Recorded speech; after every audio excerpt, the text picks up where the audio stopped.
Okay, तो इस chapter के क्वेश्चन आंसर हैं। फर्स्ट है, when Eric looked at the oak tree he imagined how his grandfather must have planted it, so answer is here's. Eric imagined his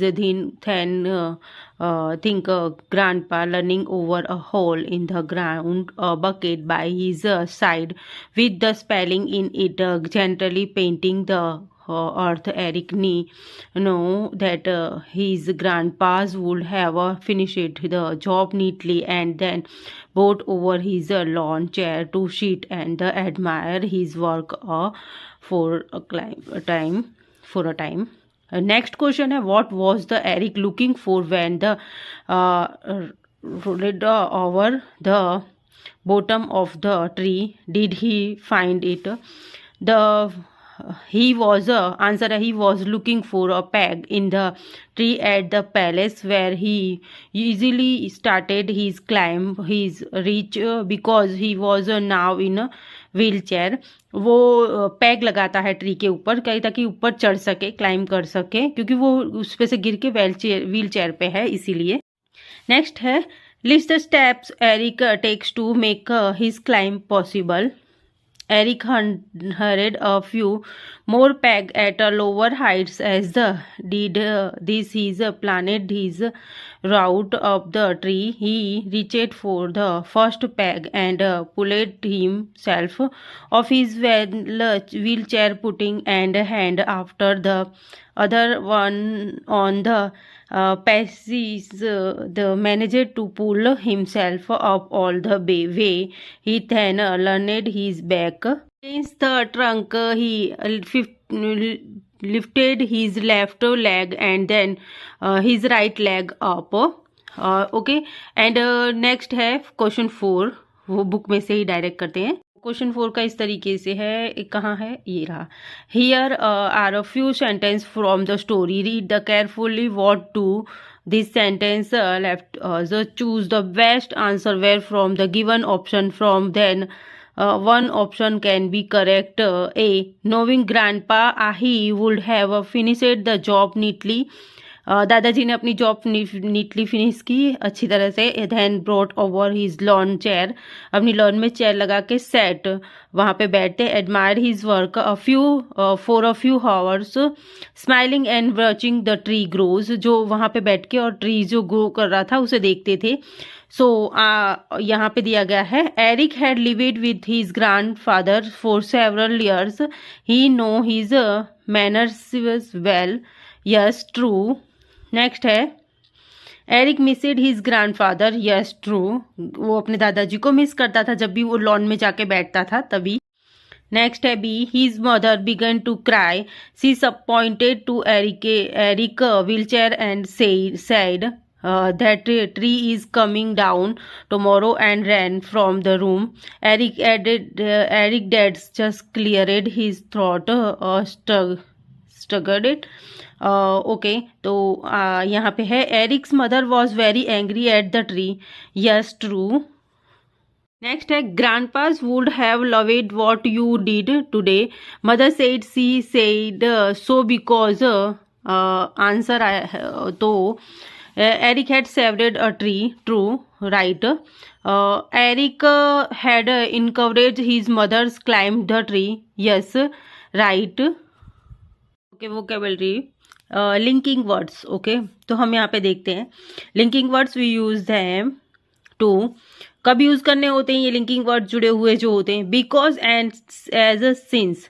तो state reasons, अगर कोई reasons देना होता है तो हम ये वर्ड्स यूज करते हैं, इसे लिंकिंग वर्ड्स कहते हैं, जुड़े हुए। जैसे कि लाइक अगर हम आज एक एग्जांपल देते हैं, जैसे कि I am not feel good because I am very tired, क्योंकि मैंने कल काम किया था तो मैं आज बहुत थक चुकी हूँ तो आज मैं काम नहीं कर सकती।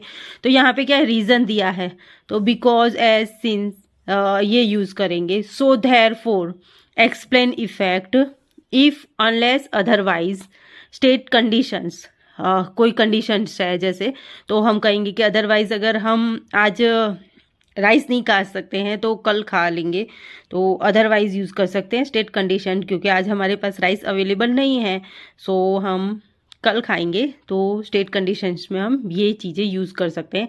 इन order to show that, state purpose, किसी पर्पस के लिए। Then later, finally, afterwards, introduction sequence, but yet, in spite of, despite, however, on the other hand, show context. And next है user linking words from the table to fill the blanks. One has been done for you. First है हमारा, our family 9th people is jogging on the beach today morning. Then we will spending some time exploring the caves. Okay. तो यहाँ पे then use किया है। Richards is wearing her favorite jogging shoes. So she is a comfortable, तो आएगा so, क्योंकि उसने shoes पहन रखे हैं तो वो कंफर्टेबल फील कर रहा है, तो हम इसीलिए यहाँ पे यूज करेंगे so.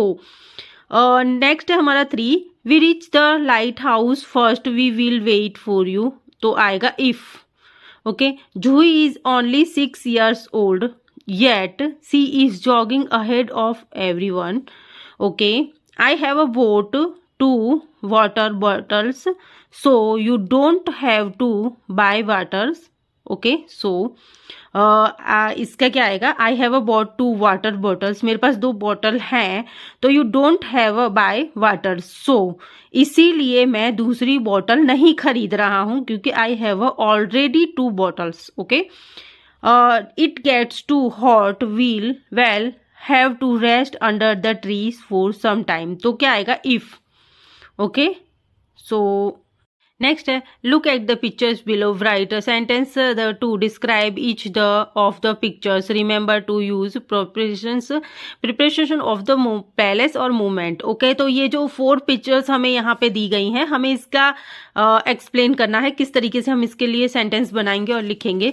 सो फर्स्ट है हमारा, he is a walking across the road. First person जो है उसके लिए हमने यूज किया है कि he is a walking he is a walking across the road. Second है, she is a putting things in the cart. वो एक कुछ सामान कार्ट में से उठा रही हैं। They are walking down the stairs. सीढ़ियों से नीचे उतरने की कोशिश कर रहे हैं, कोशिश नहीं कर रहे हैं, उतर ही रहे हैं। नेक्स्ट है हमारा, the dog is sleeping under the TV. कुत्ता टीवी के नीचे, टेबल जो है उसके नीचे सो रहा है। ओके, तो ये 4 हमारी पिक्चर्स थी, उसको देख के हमने ये सेंटेंस बनाए हैं। Here is a poem about a little dog, it uses predictions of movement, read it the trace the dog movements in the pictures using arrows, पग पेट्रोल। ओके, तो इसका क्या आएगा, हम यहाँ पे एक्सप्लेन किया हुआ है।